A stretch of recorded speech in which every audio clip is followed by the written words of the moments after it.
بسم اللہ الرحمن الرحیم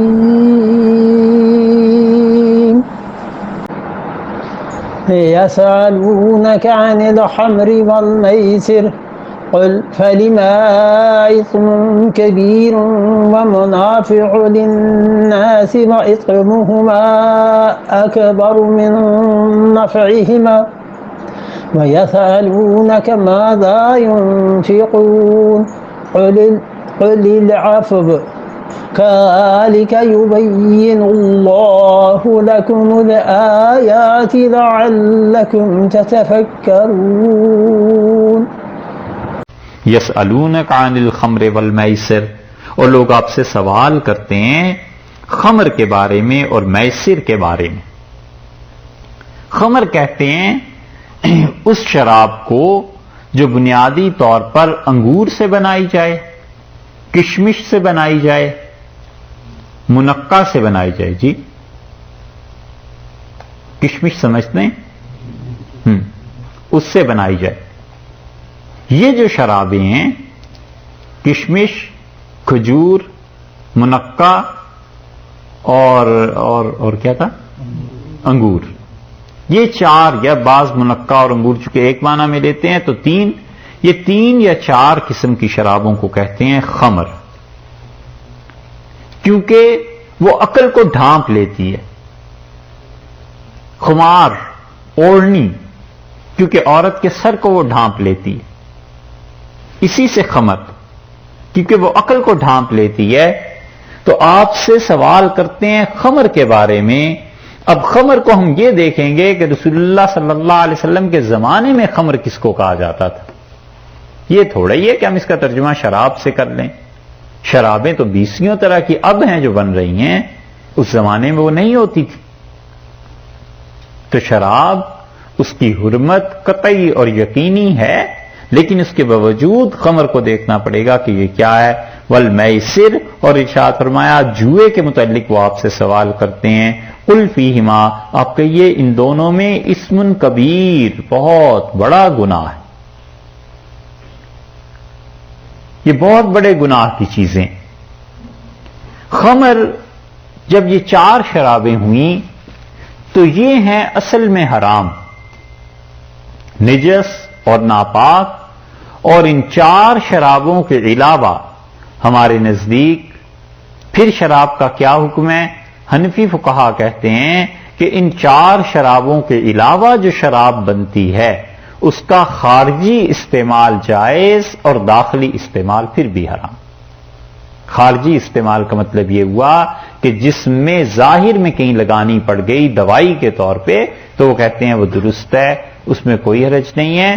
اور اسی طرح اگر میڈیسن میں کسی چیز میں انہوں نے ملا دی، مثلا الکوہل ہے، کسی چیز میں انہوں نے ملا دی، تو وہ کہتے ہیں کہ اس دوائی کا پینا بھی جائز ہے، اور اس کا ویسے نشے کے طور پہ پینا وہ حرام۔ کوئی بھی شراب جو نشہ لاتی ہے اس کا پینا حرام۔ یہ تو اصول کی بات ہوگی۔ رہ گئی خارجی استعمال، تو حنفی فقہا نے وہ کہتے ہیں کہ خمر کا استعمال نہ ہو تو اسپرٹ جو بنائی جاتی ہے، یہ اسپرٹ بھی کئی طرح سے بنتی ہے، اور اسپرٹ کا جو فارمولا بریٹانیکا وغیرہ میں لکھا ہوا ہے وہ آپ دیکھیں، اس میں انہوں نے صاف لکھا ہے کہ یہ انگور سے نہیں بنائی جاتی، ان چیزوں سے نہیں بنائی جاتی، اور انگور کی اسپرٹ اس زمانے میں کہاں اتنی پروڈکشن ہو سکتی ہے، تو اتنی مہنگی ہو جائے کہ لوگ تو اسے خرید بھی نہ سکیں۔ تو اس لیے جتنی بھی شرابیں اس کے علاوہ وہ دوائی میں شامل کی جاتی ہیں، ہمارے ہاں وہ بھی درست ہیں، کیونکہ یہ معرکۃ الآراء مسئلہ اٹھا تھا اس وقت جب نئے ہندوستان میں شراب آنی شروع، یہ انگلش دوائیاں میڈیسن آنی شروع ہوئی، تو اس وقت تو حکیم لوگ ہوا کرتے تھے ہر طرف۔ تو فتویٰ یہ لیا گیا کہ جناب اب یہ بتائیے ان دواؤں میں تو اسپرٹ ملی ہوئی ہوتی ہے، یہ جائز ہے یا نہیں؟ تو اس وقت کے جتنے بڑے بڑے اکابر علماء تھے ہندوستان کے، ان سب نے کہا کہ اگر اس میں خمر نہیں ملی ہوئی ہوتی بلکہ شراب کی دوسری قسمیں الکوہل کی تو یہ جائز ہے اور یہ درست ہے اس کا پینا دوا کا۔ اور اسی مسئلے سے جب خارجی استعمال اس کا درست قرار دیا گیا تو انہوں نے کہا جتنے بھی پرفیومز ہیں جن میں الکوہل ملی ہوتی ہے ان کا لگانا بھی جائز، کوئی حرج نہیں۔ اور اس کی آپ نے تفصیل دیکھنی ہو تو مفتی کفایت اللہ صاحب رحمۃ اللہ علیہ کی کفایت المفتی آپ دیکھیے گا، اس میں مفتی صاحب نے بہت طویل مباحث اس سلسلے میں لکھی ہیں، اور وہ کہتے ہیں کہ شراب کی حرمت کے یہ معاملات خارجی طور پر نہیں ہیں. یعنی خلاصہ مفتی صاحب رحمۃ اللہ علیہ کی تحقیق کا بیان کر رہے ہیں کہ وہ کہتے ہیں شراب کا پینا کسی بھی قسم کی ہے جو نشہ لاتی ہے وہ تو یقیناً حرام ہے، لیکن اس کو میڈیسن کے طور پہ ظاہر میں استعمال کرنا وہ کہتے ہیں اس میں حرمت نہیں، بشرطے کہ وہ ان 4 بنیادی شرابوں میں سے نہ. یہ ہے اس کا خلاصہ. کل تھوڑی سی بات اس پہ اور کریں گے انشاءاللہ. اللہ نے فرمایا قل فیہما اسم کبیر، اور ان سے کہیے اس میں بڑا گناہ ہے، ومنافع، اور اس کے فائدے بھی ہیں، للناس، لوگوں کے لیے. یا اس پہ کل بات انشاءاللہ کر دیں گے، اس کی تشریح کل کر دیں گے کہ اور بھی 2-3 باتیں ذہن میں آ رہی ہیں تو وقت ہو جائے گی. بسم اللہ الرحمن الرحیم. سورہ بقرہ کی آیت نمبر 119 میں اللہ تعالی نے یہ بات ارشاد فرمائی کہ یسألونک، وہ آپ سے سوال کرتے ہیں، عن الخمر، خمر کے بارے میں، والمیسر، اور میسر کے بارے میں. تو 2 باتوں کے متعلق ارشاد فرمایا کہ یہ لوگ آپ سے سوال کرتے ہیں خمر اور میسر کے بارے میں، اور خمر کہتے ہیں اس شراب کو، اس پینے کی نشہ آور چیز کو جو بنیادی طور پر 3 چیزوں میں سے کسی ایک چیز سے بھی تیار کی جائے. حضور اقدس صلی اللہ علیہ وسلم کے زمانے میں یہ جو خمر ہے، نسائی کی روایت میں آیا ہے کہ آپ نے 2 درختوں کے لیے اشارہ فرمایا اور آپ نے کہا کہ ان سے جو چیز بنتی ہے وہ خمر ہے، ایک کھجور کے لیے اور ایک اشارہ فرمایا انگور کے لیے. تو جو شراب بھی انگور سے بنے اس کے متعلق یہ کہتے تھے عرب کہ یہ خمر ہے، اور جو شراب بھی کھجور سے بنے وہ بھی خمر ہے. اور بعض دیگر روایات کی وجہ سے فقہا نے اور محدثین نے اس بات کو لکھا ہے کہ جو شراب بھی ایسا مشروب جو نشہ آور ہو اور کشمش سے بنے وہ بھی خمر ہے. اور کشمش اور کھجور سے جو چیزیں بنتی ہیں، بلکہ یوں کہیے کہ کھجور کی دونوں قسمیں، خواہ وہ کھجور جو ہے خشک ہو جائے، چھوارے جنہیں کہتے ہیں، اس کے ذریعے بنے، یا انگور یا کھجور تر ہو اس کے ذریعے بنے، ہر قسم کی ان 4 چیزوں یا 3 چیزوں سے بننے والی شراب اسے کہا گیا ہے حرام.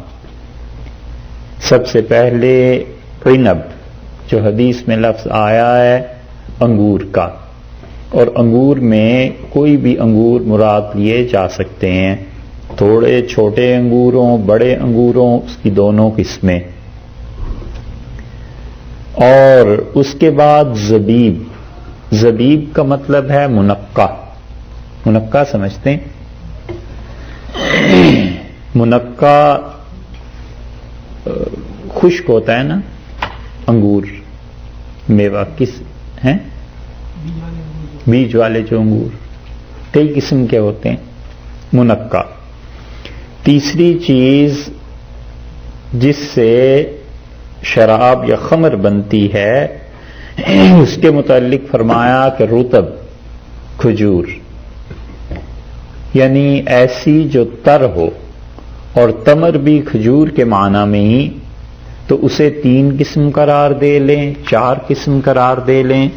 خمر کا اطلاق چونکہ ان پر ہوتا ہے اس لیے یہ بتایا گیا کہ یہ چاروں یا تین قسم کی شرابیں یہ بالکل قطعاً حرام ہیں، نجس ہیں، اور ان کے علاوہ کسی چیز سے شراب جو بنے گی پینے کے لیے اس کی دو حیثیتیں ہیں۔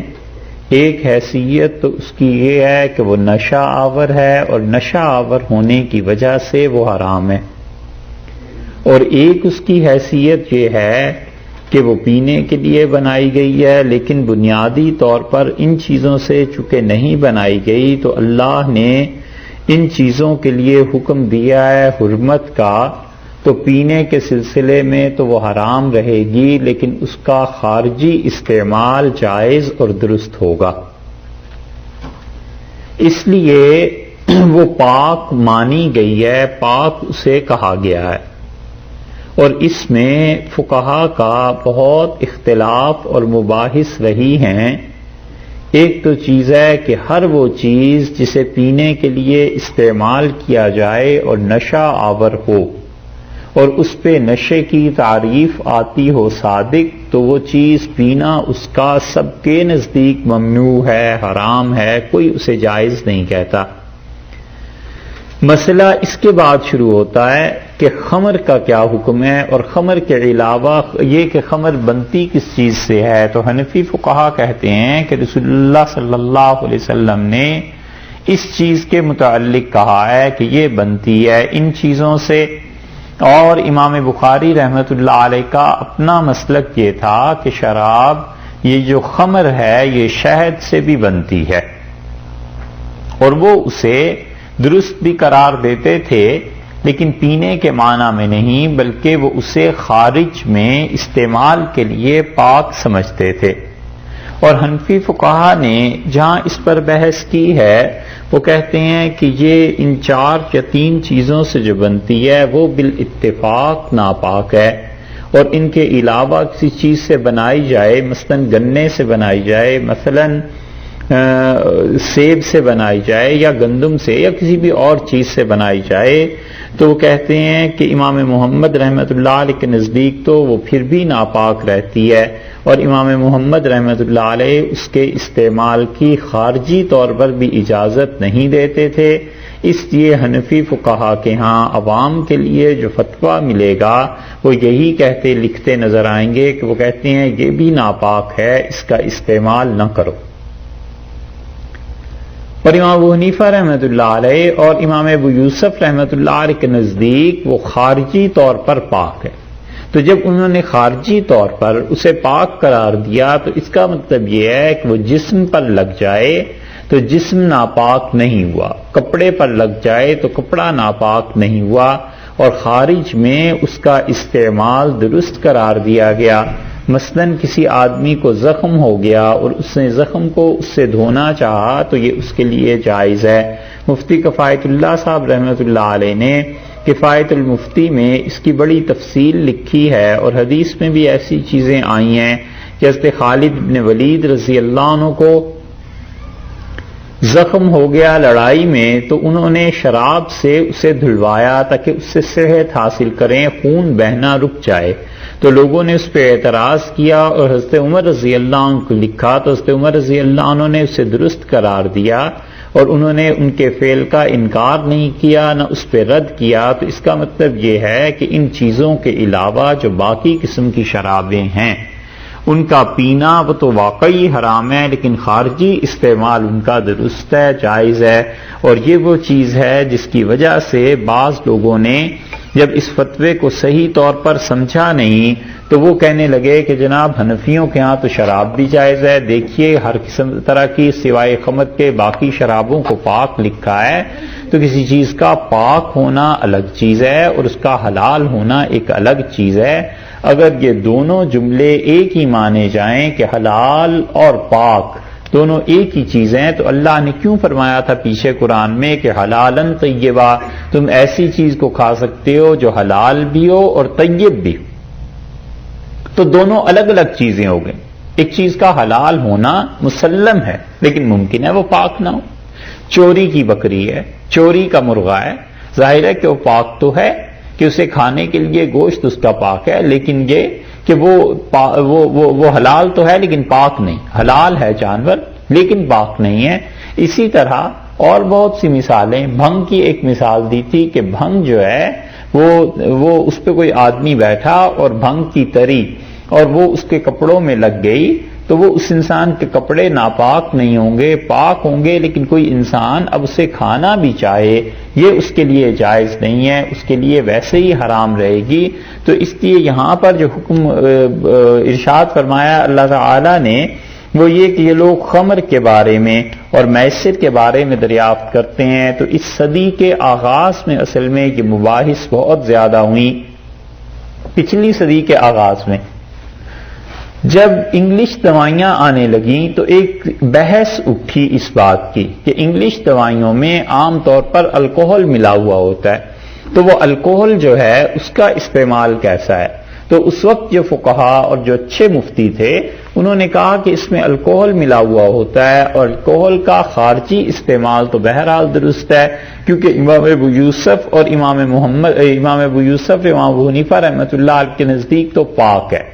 رہ گئی یہ بات کہ اس سے دوائی کا حاصل کرنا اور اس سے دوائی کا استعمال کرنا، انہوں نے اسے بھی جائز قرار دیا کیونکہ انہوں نے کہا یہ الکوہل جو ہے یہ بالکل ان 4 یا 3 چیزوں سے حاصل نہیں کی جاتی، اس لیے دوا میں جب ملا دی جائے گی تو 2 وجہ سے اس کا جواز قرار پایا۔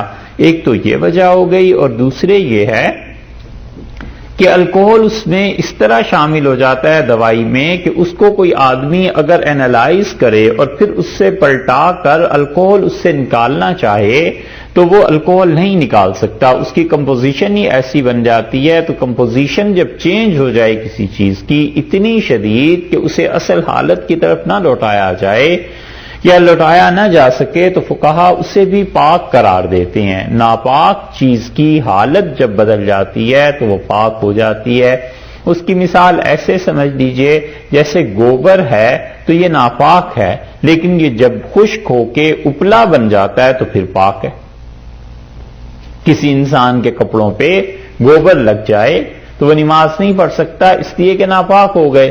اور فرض کر لیجئے اپلا کسی خاتون کے اس نے دیہات میں جیسے اٹھاتی ہیں اٹھایا اور کپڑے میں لگا رہ گیا، کوئی اس کا ٹکڑا اس کی اوڑھنی میں لگا ہوا رہ گیا اور اس نے اس کے ساتھ نماز پڑھ لی تو اس کی نماز درست ہو جائے گی۔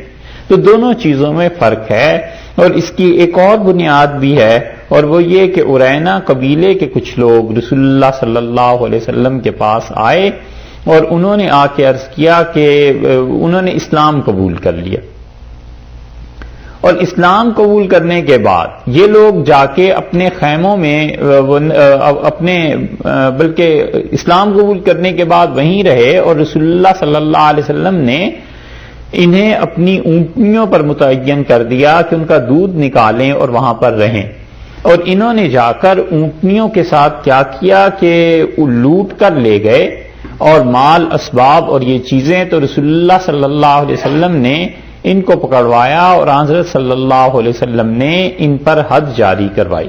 جو اصل بات اس میں آتی ہے وہ یہ کہ ان لوگوں کو خارش ہو گئی، بہت زیادہ شدید کھجلی ان سب کے جسم میں شروع ہو گئی، تو رسول اللہ صلی اللہ علیہ وسلم نے انہیں حکم دیا کہ تم ان اونٹنیوں کا دودھ اور پیشاب دونوں چیزیں پیو اور تم ٹھیک ہو جاؤ گے۔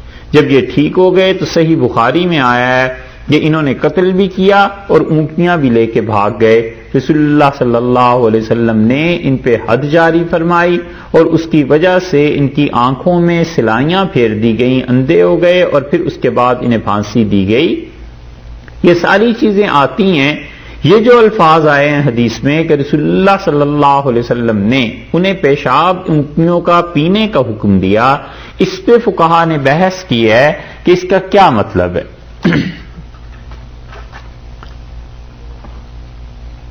کچھ حضرات تو اس طرف گئے ہیں کہ وہ کہتے ہیں کہ اس سے اصولی ایک بحث انہوں نے چھیڑی ہے، اور اصولی بحث یہ کہ کیا حرام سے علاج ہو سکتا ہے یا نہیں ہو سکتا، حرام سے علاج ہو سکتا ہے یا نہیں ہو سکتا۔ کچھ فقہا تو اس کے قائل ہیں کہ وہ کہتے ہیں حرام سے علاج ہو ہی نہیں سکتا، یہ جو کچھ رسول اللہ صلی اللہ علیہ وسلم نے انہیں بتلایا تھا یہ اللہ کی جانب سے وحی تھی، اور وحی کے ذریعے پتہ چلا کہ ان کی خارش اور کھجلی کی شفا پیشاب کے پینے میں اونٹنیوں کے، اس لیے حضرت صلی اللہ علیہ وسلم نے یہ فیصلہ کیا، اور کسی کو یہ فیصلہ کرنے کا اختیار نہیں ہے۔ اور کچھ فقہا اس طرف گئے ہیں کہ وہ کہتے ہیں یہ حضرت صلی اللہ علیہ وسلم کا اجتہاد تھا، اور آپ نے بتایا، اور اللہ نے اس اجتہاد کے رد میں کوئی چیز نازل نہیں کی، منع نہیں کیا، تو اس کا مطلب یہ ہے کہ ناپاک چیزوں سے علاج ہو سکتا ہے۔ تو وہ اس حدیث کی بنیاد پر کہتے ہیں کہ الکوہل سے اگر کوئی علاج کرنا چاہے تو اس کا علاج کرنا درست ہے، کیونکہ رسول اللہ صلی اللہ علیہ وسلم سے یہ چیزیں ثابت ہیں اس حدیث کی بنیاد پر۔ اور دوسری چیز یہ خمر کے بارے میں کہ حضرت صلی اللہ علیہ وسلم نے بنیادی طور پر حدیث میں جو آیا ہے جن شرابوں کو ناجائز قرار دیا ہے ان میں ایک قسم وہ ہے جو کھجور سے بنے، ایک قسم وہ ہے جو انگور سے بنے، اور کھجور کی دونوں قسمیں چاہے وہ تر ہوں اور چاہے وہ خشک ہوں، اور منقع زبیب جو ہے اس سے بنے، یہ شرابیں تو ہو گئیں بنیادی طور پہ حرام، جن کا پینا اور خارج کا استعمال سب ناجائز ہو گیا۔ اور وہ شراب جو دوسری ہے کہ اس کے علاوہ اور کسی چیز سے بنائی جائے، اگر اس میں نشہ ہے تو پینا اس کا بھی حرام ہے، لیکن یہ کہ اس کے خارج کا استعمال درست ہے۔ ساری بحث جو فقہا نے کی ہے اس کا خلاصہ آپ کے سامنے رکھا ہے، اور وہ یہ ہے۔ تو ارشاد فرماتے ہیں کہ آپ سے پوچھتے ہیں خمر کے بارے میں اور میسر کے بارے میں کہ شراب، خمر کا کیا حکم ہے، شراب کو پینا چاہیے نہیں پینا چاہیے۔ یہ ایسا حکم تھا کہ تدریجاً آگے کی طرف بڑھا ہے، روزے کا حکم اوپر سے نیچے کی طرف آیا ہے، اور شراب کا حکم آہستہ آہستہ یہ حرام ہوئی ہے، کیونکہ اگر اسلام پہلے دن یہ کہہ دیتی وہی کہ شراب تم پر حرام ہے، بڑا مشکل تھا لوگوں کو چھوڑنا، ان کی گھٹی میں شراب پڑی ہوئی تھی۔ اس لیے 4 آیات اللہ تعالی نے اس سلسلے میں نازل کی ہیں۔ سب سے پہلی آیت تو 14ویں پارے میں سورہ نحل میں اللہ نے ارشاد فرمایا، وہ مقام دیکھیے، وہاں سے شراب کی طرف اشارہ یہ ملتا ہے کہ وہ چیز حرام ہے یا یہ کہ ناپاک ہے۔ سورہ نحل 14واں پارہ اور آیت نمبر ہے اس کی 67۔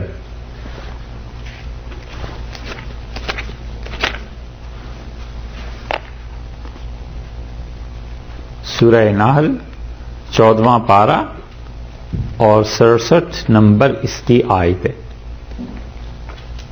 ملی؟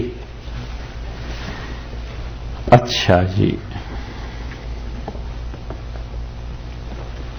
اللہ تعالی نے یہاں پر ارشاد فرمایا کہ ومن ثمرات النخیل، اور تم نخیل جو ہے اس کے ثمرات سے، کھجور کے جو درخت ہیں ان کے ثمرات سے، والعناب، اور انگوروں سے، تتخذون بناتے ہو منہ اس سے، سکرن نشے کی چیز، ورزقن حسنا، اور اچھا رزق بھی ہے تمہارا وہ۔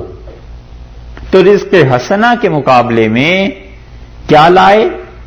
سکر، نشہ آور چیزیں۔ ان فی ذالک، اور اس بات میں، لآیۃ لقوم یعقلون، عقل والوں کے لیے بڑا سامان ہے سمجھنے کا۔ عقل والے ہوں تو سمجھیں کہ اللہ نے پاک رزق کے مقابلے میں سکر کا، نشہ آور چیزوں کا ذکر کیا ہے، سمجھنے والوں کے لیے بڑا سامان ہے۔ کچھ لوگوں نے تو اسی وقت چھوڑ دی، انہوں نے کہا اللہ نے جہاں ایک طرف رزق حسنہ فرمایا اور دوسری طرف سکر کی چیزیں فرمائیں جو چیزیں نشہ آور ہیں، تو اس کا مطلب ہے ہمیں ان چیزوں سے باز آ جانا چاہیے، رک جانا چاہیے۔ یہ پہلا حکم تھا جو شراب کے بارے میں نازل ہوا ہے۔ اور اس پہ عمر رضی اللہ عنہ کا اصرار تھا رسول اللہ صلی اللہ علیہ وسلم سے کہ آپ اللہ سے دعا مانگیے کہ اللہ ہمارے لیے شراب کا کوئی حکم جاری کرے، شراب کے متعلق کہ یہ حرام ہو جائے۔ اور دوسری آیت کریمہ وہ ہے سورہ بقرہ کی، یہ جس کو اب ہم نے پڑھا ہے کہ یسألونک عن الخمر والمیسر، اور آپ سے سوال کرتے ہیں خمر کے بارے میں اور میسر کے بارے میں، قل فیہما، آپ کہیے ان دونوں میں اسم کبیر، بہت بڑا گناہ ہے۔ اسم ہر وہ چیز جو نیکی کے راستے میں رکاوٹ بنے، اس کے لیے فرمایا کہ اسم کبیر، یہ بہت بڑا گناہ ہے۔ ومنافع للناس، اور لوگوں کا فائدہ بھی ہے اس میں. میسر جوا، یسر آسانی، یاسر وہ جو آسانی کو پیدا کرتا ہے، اور اسی سے یاسر اس کو بھی کہنے لگے جو لوگوں کے لیے جوا کھیلنے کا سامان پیدا کرتا ہے. اور اچھے معنی میں بھی ہے یاسر کہ وہ لوگوں کے لیے یسر آسانی پیدا کرتا ہے. تو میسر جو مال آسانی سے ہاتھ میں آ جائے، جس کے لیے محنت نہ کرنی پڑے. جتنے بھی جوئے کی اقسام تھیں وہ سب اس میں آ گئیں، اور شراب یہ ہو گئی. تو دونوں کے بارے میں آپ سے پوچھتے ہیں قل فیہما اسم کبیر، آپ کہیے اس میں بہت بڑا گناہ ہے، ومنافع للناس اور لوگوں کے لیے نفع بھی ہے. دنیا کی کوئی چیز ایسی نہیں جس میں نفع نہ ہو. اس لیے ارشاد فرمایا واسمہما، لیکن دیکھو ان دونوں کا گناہ اکبر من نفعہما، ان دونوں کے نفع سے زیادہ ہے. گناہ زیادہ ہے اور نفع کم ہے. اور یہ بہت بڑا اصول یہاں سے ہمیں مل گیا، اور وہ یہ کہ جس چیز میں نقصان غالب ہو اور نفع کم ہو اس چیز کو چھوڑ دینا چاہیے. جس چیز میں بھی گناہ غالب ہے، خدا کی نافرمانی غالب ہے، دنیا کا نقصان غالب ہے اور نفع اس میں تھوڑا ہے، اس چیز کو ترک کر دیا جائے. اور دوسرا اصول اس سے یہ پتا چلا کہ اسمہما اکبر من نفعہما، کہ ان دونوں میں اللہ نے فرمایا ہے کہ دیکھو گناہ زیادہ ہے اور نفع کم ہے، تو معلوم ہوا کہ انسان کے لیے یہ ضروری ہے کہ وہ اپنے لیے تکلیف دہ چیزوں کو ہٹائے بجائے اس کے کہ نفع والی چیزیں حاصل کرے. کہ شریعت نے یہ بھی اصول بتا دیا کہ جو چیزیں نقصان دیتی ہیں پہلے تو تم ان کا کچھ حل کرو نا، نفع کی باتیں اس کے بعد سوچنا. جو حرام چیزیں ہیں پہلے انہیں دور کرو، اور جائز اور حلال چیزیں پھر اس کے بعد تم ان کی فکر کرو. اسے فقہا اپنی اصطلاح میں کہتے ہیں کہ دفع مضرت، نقصان دہ چیزوں کو دور کرنا جلب منفعت، نفع حاصل کرنے سے زیادہ مقدم ہے. زیادہ ضروری ہے کہ انسان ان چیزوں کو ہٹائے جو انسان کو نقصان دیتی ہیں. دوسری آیت یہ نازل ہوئی، اس پہ بھی حضرت عمر رضی اللہ عنہ نے رسول اللہ صلی اللہ علیہ وسلم سے کہا کہ اللہ کے رسول یہ بات ابھی کھلی نہیں، اور اللہ سے کہیے کوئی اور چیز اس سلسلے میں نازل فرمائیں. تیسری چیز جو شراب کی حرمت کے بارے میں نازل ہوئی ہے وہ سورہ نساء میں آپ دیکھیے 5ویں پارے میں اللہ تعالی نے اس سے ایک سٹیپ اور آگے لیا ہے اور لوگوں کو بتایا کہ کیا چیزیں ہیں. سورہ نساء کا وہ حصہ جو 5ویں پارے میں آیت نمبر 43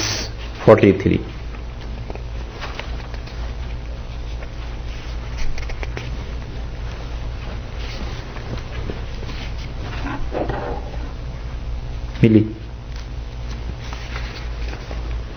5واں پارہ سورہ نساء اور آیت نمبر 43. یہ تیسری آیت ہے جو شراب کے بارے میں نازل ہوئی.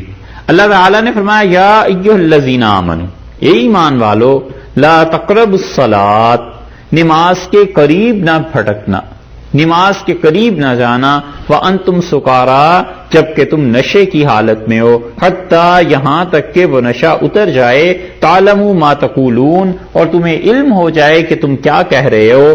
اس وقت تک دیکھو تم نشے کی حالت میں نماز کے قریب بالکل نہیں جا سکتے. نشے کی صورت میں نماز نہ پڑھنا. یہ آیت کریمہ کس کے بارے میں نازل ہوئی اس پہ بھی ایک بحث ہے، وہ تو اسی وقت کریں گے، لیکن یہ تیسرا حکم تھا جو شراب کے بارے میں نازل ہوا. اب پابندی لگ گئی کہ نمازوں کے اوقات میں شراب نہیں پی جا سکتی، یا نماز پڑھتے سے پہلے نہیں پی جا سکتی. 3 چیزیں ہو گئیں. اور یہ احد کے بھی بعد کی آیات نازل ہوئی ہیں. رسول اللہ صلی اللہ علیہ وسلم پہ احد کے بعد کہیں شراب کی حرمت آئی ہے. اور پھر آخری چیز جو تھی وہ 6 پارے میں سورہ مائدہ میں اللہ تعالیٰ نے چوتھی بات وہ آخری فرما دی. سورہ مائدہ میں 6 پارے میں آپ دیکھیے آیت نمبر ہے 90 7ویں پارے میں.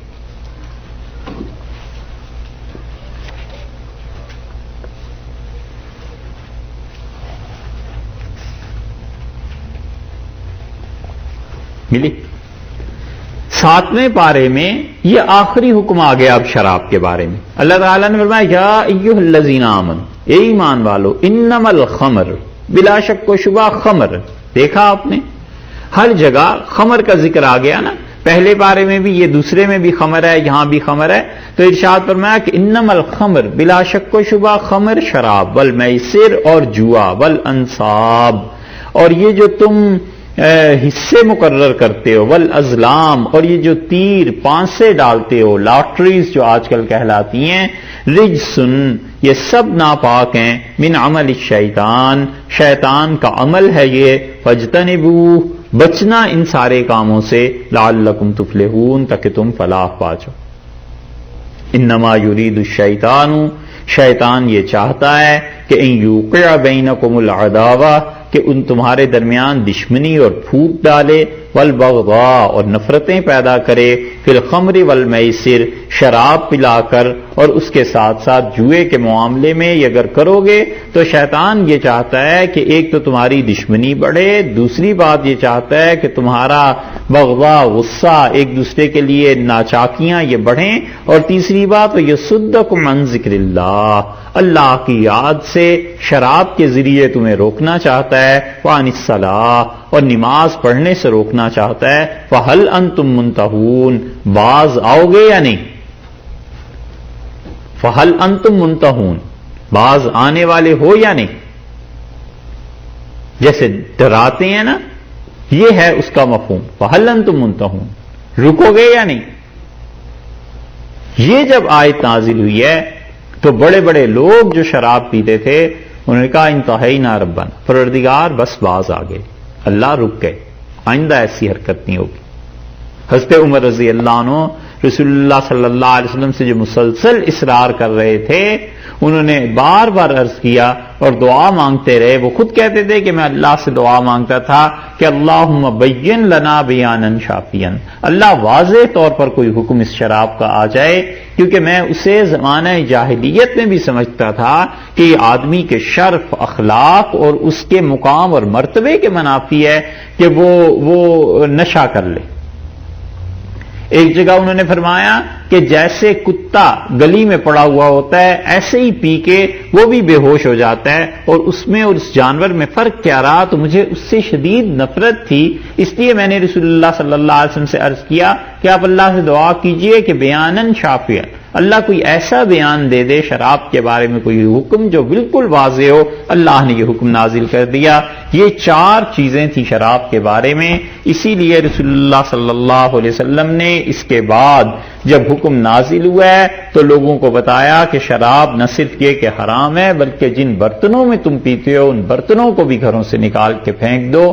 اور حضرت انس رضی اللہ عنہ فرماتے تھے کہ میں اس وقت کسی کو شراب پلا رہا تھا اور اندازہ تھا کہ یہ حکم اب آئے گا، رسول اللہ صلی اللہ علیہ وسلم پر اب وہی کسی بھی دن آ سکتی ہے کہ یہ چیزیں. اور وہ کہتے ہیں کہ جس کے منہ میں تھی نا شراب، جب منادی آیا اور ڈھنڈورا پٹا کہ لوگوں خمر کو اللہ نے حرام قرار دیا ہے، تو جس کے منہ میں شراب تھی اس نے بھی پھینک دی اور انہوں نے کہا اللہ نے منع کر دیا ہے، اب نہیں پی سکتے. اور وہ کہتے ہیں اتنی شراب بہائی گئی مدینہ منورہ میں اس دن کہ میں نے مدینہ منورہ کی گلیوں میں کبھی اتنی شراب نہیں دیکھی تھی. ایسے ہو گیا جیسے سیلاب ایک طرح کا آ جاتا ہے، ہر گھر میں سے برتن اٹھا کر توڑ کر نکال دیے گئے، پھینک دیے گئے اور شراب پھینک دی گئی. اور رسول اللہ صلی اللہ علیہ وسلم نے ایک عرصے کے بعد ان برتنوں کے استعمال کی اجازت دی ہے، کیونکہ مارکیٹ میں تو برتن آتے تھے، غیر مسلم بھی پیتے تھے، صرف مسلمان ہی تو نہیں تھے. تو اللہ نے فرمایا کہ انہیں کہیے کہ ان دونوں میں گناہ ہے بہت بڑا، ومنافع للناس اور لوگوں کے لیے نفع بھی ہے، فائدہ بھی ہے. کوئی ایسی چیز نہیں ہے جس میں نفع نہ ہو، نفع بھی ہوتا ہے، نقصان بھی ہوتا ہے، لیکن اسمہما اکبر من نفعہما، ان کا گناہ بہت زیادہ ہے. من نفعہما ان کے نفع پر ان کا نقصان بہت زیادہ غالب ہے. اسم کہتے ہیں ہر اس چیز کو جو نیکی کی راہ میں رکاوٹ بنے. تو مطلب یہ کہ جو شراب ہے یہ نیکی کی راہ میں رکاوٹ بن جائے گی، دیکھو اس کو چھوڑ دو اور ختم کر دو۔ اسی لیے رسول اللہ صلی اللہ علیہ وسلم نے شدت سے ڈرایا اور آپ نے فرمایا کہ شارب الخمر، اور شراب کا پینے والا کا عابد الوثن، وہ گناہ ایسا ہی کرتا ہے جیسے کسی بت کا پجاری اس بت کو پوجتا ہے۔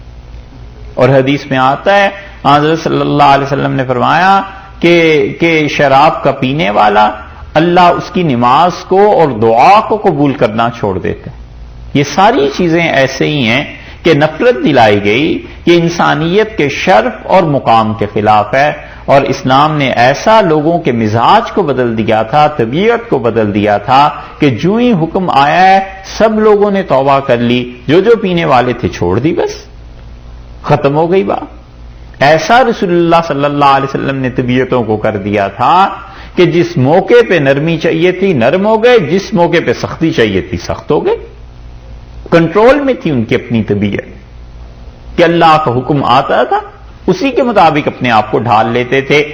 یہ مسئلہ ایسا ہے پہلا جس کی دونوں سمتیں، یہاں اللہ تعالی نے 5 مسائل ایسے بیان کیے ہیں جو ذو جہتین ہیں۔ ذو جہتین کا مطلب ہمارے اساتذہ یہ بیان کرتے تھے کہ اب جب کہ اللہ تعالی نے انتظامی امور معاشرے کے لیے نازل کیے تو اس کے بعد 5 مسئلے ایسے بیان کیے جن مسئلوں کے دونوں پہلو ہیں، ایک پہلو خیر کا ہے، ایک پہلو شر کا ہے۔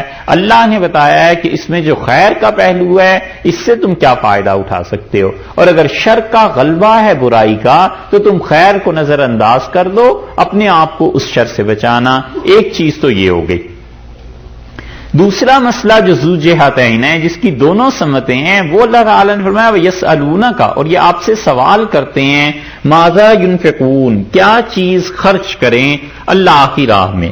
ایک سوال تو پہلے گزرا، وہ کہاں ہے؟ پیچھے تھا نا ایک آیت میں ہیں، بس ٹھیک ہے آپ نے دیکھ لیا۔ یسألونک ماذا ينفقون، کہتے ہیں کہ کیا چیز اللہ کی راہ میں خرچ کریں۔ قل ما انفقتم، وہاں اللہ نے یہ نہیں بتایا کیا چیز خرچ کریں، اللہ نے کہا اصل میں تو تم یوں مجھ سے پوچھو کہ کن لوگوں پر خرچ کریں۔ وہ حکم اس موقع کا یہی تھا، اس لیے ارشاد ہوا کہ ما انفقتم، جو بھی چیز تم خرچ کرو وہ اپنے والدین، رشتہ داروں اور فلاں کے لیے خرچ کرو، یہ بات ارشاد فرمائی تھی۔ ٹھیک، اب وہی سوال دوبارہ اٹھا، وَيَسْأَلُونَكَ مَاذَا يُنْفِقُونَ، آپ سے کہتے ہیں کہ کیا خرچ کریں اللہ کی راہ میں۔ اب اس کا حقیقی جواب آ گیا، قُلِ الْعَفْوَ، آپ کہیے تمہاری ضروریات زندگی سے زیادہ جو چیز ہے نا بس اسے اللہ کی راہ میں خرچ کر دو۔ اسی لیے عبداللہ ابن عمر رضی اللہ عنہ کہتے تھے کہ ہم صحابہ کرام رضی اللہ عنہ کا سارا گروہ اپنی ضروریات زندگی سے زیادہ چیزوں کے متعلق یہی سمجھتا تھا کہ اس میں ہمارا کوئی حق نہیں ہے، اور ہم دوسروں کو دے دیتے تھے۔ حتیٰ کہ ہم میں سے جس کے پاس 2 سواریاں تھیں وہ 1 سواری خود رکھ لیتا تھا، دوسرا لوگوں کو دے دیتا تھا، اور جس آدمی کے پاس 2 جوڑے زیادہ تھے کپڑوں کے، 2 جوڑے زیادہ تھے اپنی ضروریات سے تو وہ 2 جوڑے بھی دے دیتا تھا۔ کوئی چیز ہمارے گھروں میں نہیں رہ گئی تھی جو ہماری ضروریات زندگی سے زیادہ۔ قُلِ الْعَفْوَ، کہیے کہ جو چیزیں تمہاری ضرورت سے زائد ہیں ان کو تم کیا کرو، ان کو دوسروں کے لیے چھوڑ دو۔ اسی طرح کا ایک حکم آگے بھی آ رہا ہے اور فقہا نے اس کا استنباط کیا ہے، وہاں پہنچ کے آپ کو پتا چلے گا۔ اس حکم کو آج ضرور سنیے گا اور جہاں تک ہو سکے اس پہ عمل کرنا، پتا چلے گا آپ کو کہ ہم مسلمان قرآن سے کتنے بے خبر ہیں اور شریعت کے احکامات سے کتنے بے خبر ہیں۔ آپ کسی چیز پہ جو اب تک سنیے عمل چاہے نہ کیجئے، لیکن وہ جو آگے آج ایک حکم آ رہا ہے نا جو فقہا نے استنباط کیا ہے اس پر اچھی طرح غور کرنا کہ اللہ نے اس میں کیا کہا۔ وہاں بھی انفاق کا مسئلہ ہے، وہاں بات کریں گے۔ قُلِ الْعَفْوَ کا مطلب جو تمہاری ضروریات زندگی سے زائد ہو، اور اس کے لیے بڑی اچھی تعریف فقہا نے کی ہے۔ وہ کہتے ہیں کہ کسی حقدار کا حق ضائع نہ ہو۔ ایک چیز گھر میں آپ کی ضرورت کی نہیں مگر وہ کسی اور کی ضرورت کی ہے، کوئی حق نہیں پہنچتا کہ انسان اس چیز کو اٹھا کر خیرات کر دے۔ مثلا باورچی خانے میں 10 چیزیں پڑی ہیں، وہ ہمارے تو کسی کام کی نہیں لیکن بیوی کے، خواتین کے کام کی ہیں نا، تو اب یہ تھوڑا ہی ہے کہ اس کی چیزوں کو اٹھا کر خدا کی راہ میں دے دے کہ اللہ نے کہا قل العفو جو تمہاری ضرورت سے زائد ہو. ایک تو یہ کہا ہے، اور دوسرے کہتے ہیں کہ اپنے مصارف میں بھی تنگی نہ ہو. مطلب یہ ہے کہ تم پر کوئی بھی حالات آ سکتے ہیں اور تم اپنے لیے اتنا بچا کے رکھو کہ تنگی میں، تکلیف میں، مصیبت میں، پریشانی میں کہیں ہاتھ نہ پھیلانا پڑے. اور اسی معنی میں وہ حدیث بھی ہے جو پہلے بھی سنائی تھی، ابو داؤد میں آیا ہے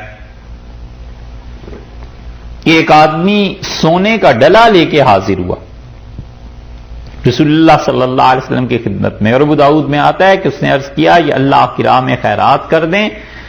تو حضرت صلی اللہ علیہ وسلم نے بالکل اپنی عادت کے برعکس اس سونے کو لیا اور اتنی زور سے اس آدمی کو دے مارا کہ اگر وہ سر نہ ہٹاتا تو سر اس کا پھٹ جاتا. صحابہ رضی اللہ عنہ سہم گئے کہ یہ بات کبھی رسول اللہ صلی اللہ علیہ وسلم سے دیکھی نہیں تھی.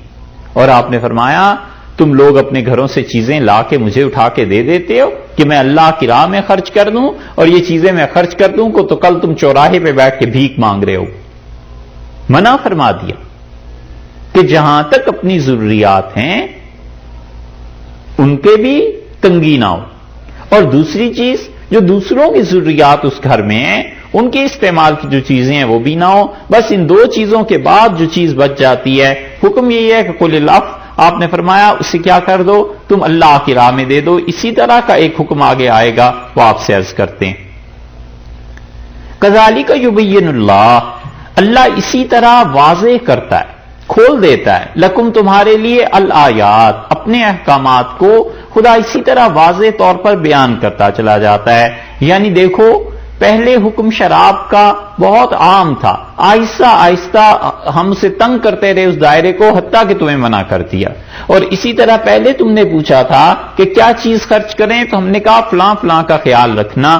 اب ہم تمہیں بتا رہے ہیں کہ کیا چیز خرچ کرو. اسی طرح ہم اپنے ان مسائل کو، ان احکامات کو کھولتے ہیں لعلکم تتفکرون، تاکہ لوگوں تم غور کرو، فکر کرو فی دنیا، اس دنیا میں بھی، والآخرہ اور آخرت کے متعلق بھی غور کرو اور فکر کرو کہ دونوں جہان انسان کیسے بنا سکتا ہے.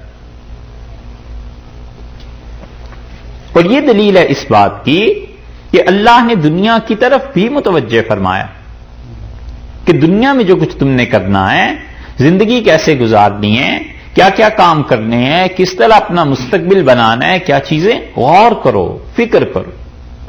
اور سچ پوچھیں تو بہت بڑا مرض مسلمانوں کا بے فکری کا، پرواہ ہی نہیں، فکر نہیں ہے. اللہ نے کہا لعلکم تتفکرون، تم سوچو، تم غور کرو. اور رسول اللہ صلی اللہ علیہ وسلم کو زندگی کے ہر معاملے میں فکر تھی، اتنی فکر تھی، اتنا سوچتے تھے کہ حضرت عائشہ رضی اللہ عنہا کہتی ہیں وہ رات کو جب گھر آتے تھے اپنی مصروفیات سے فارغ ہو کے تو بس اتنی آہستہ آواز میں سلام کرتے تھے کہ ہم میں سے کوئی جاگ رہا ہوتا تھا تو سن لیتا تھا، جواب دے دیتا تھا. پھر کوئی ضرورت ہوتی تھی تو آپ ارشاد فرما دیتے تھے، اور اگر سو رہے ہوتے تھے لوگوں کی نیند نہیں کھلتی تھی. اتنا فکر تھا کہ وہ کہتی ہیں حضرت عائشہ رضی اللہ عنہا تہجد کے لیے اٹھتے تھے رویدن رویدن، آہستہ آہستہ چلتے تھے کہ عائشہ کی نیند خراب نہ ہو. اتنا فکر تھا رسول اللہ صلی اللہ علیہ وسلم کو کہ بہت سے لوگوں کی رہنمائی فرمائی اور فرمایا اس کام کو اگر تم یوں کر لیتے تو زیادہ اچھا ہوتا. ایک صحابی رضی اللہ عنہ حاضر ہوئے اور آپ نے فرمایا دو چیزیں تم میں ایسی ہیں جو بہت ہی قابل تعریف ہیں. انہوں نے عرض کیا اللہ کے رسول کیا؟ آپ نے فرمایا ایک تو جو تم میں حلم ہے، بردباری ہے، سنجیدگی ہے، ایک دم سے غصے اور اشتعال کی بات پر تم مشتعل نہیں ہوتے، فلیئر اپ نہیں ہو جاتے، تمہیں غصہ ایک دم سے نہیں آ جاتا. اور حلم جو تم میں ایک یہ قابل تعریف. اور ایک فرمایا انعات. انعات کا مطلب یعنی تم اپنے کاموں کو بڑے اطمینان سے، جو بھی منصوبہ ہے ان کاموں کو بڑے اطمینان سے ادا کرتے ہو، تمہیں کوئی جلدی نہیں پڑی ہوئی ہوتی اور اطمینان سے کام کرتے رہتے ہو. فرمایا یہ دو چیزیں بہت قابل تعریف. انہوں نے عرض کیا اللہ کے رسول یہ میں نے خود سے ایسے کیا ہے یا اللہ کی طرف سے میری طبیعت ایسے ہے؟ آپ نے فرمایا اللہ نے تمہیں پیدا ہی ایسے کیا. اس لیے آدمی فکر کرے کہ جو کام کرنے جا رہا ہوں اس کا انجام کیا نکلے گا. اور جو شخص اپنے کاموں کے انجام پہ غور نہیں کرتا کبھی بھی زمانہ اس کا ساتھ نہیں دیتا. یہ کوئی ایسی چیز نہیں ہے کہ لوگ جو مرضی کرتے رہیں اور انجام نکلے اور زمانہ اس کا ساتھ دے. یہ نہیں ہوا کرتا. جو بھی آدمی کام کرتا ہے اس کا جب ریزلٹ سامنے آتا ہے تو اگر وہ برا ہے اب وہ روئے، زمانہ اس کا ساتھ نہیں دیتا، کوئی پوچھتا نہیں ہے، اس لیے کہ اس انسان نے یہ حرکت ایسی کی، پہلے سوچا ہوتا نا کہ اس کا انجام کیا نکلے گا. اسی لیے آپ انشاءاللہ پڑھیں گے بدر جیسی جنگ جس میں کافروں کی کمر ٹوٹ گئی اہل مکہ کی اور مسلمانوں کے لیے آغاز ہوا فتح کا، اللہ نے فرمایا ہے ہم نے یہ اس لیے مارکا برپا کروایا ہے لِيُهْلِكَ مَنْ حَلَكَ عَنْ بَيِّنَةٍ کہ جسے اس زمین پہ باقی رہنا نا دنیا میں وہ دلیل کے ساتھ جیے کہ کیوں آخر اس کی کیا وجہ ہے، اور جس نے ہلاک ہونا ہے اس کے پاس بھی دلیل ہو کہ انہیں کیوں برباد کیا گیا ہے، کیوں ہلاک کیا گیا. کوئی چیز بغیر دلیل کے بغیر انجام کے نہیں ہے، منطقی انجام نکلتے ہیں. تو اللہ نے فرمایا لعلکم تتفکرون، تم غور کرو، فکر کرو کہ اگر تم سب کچھ خرچ کر دو گے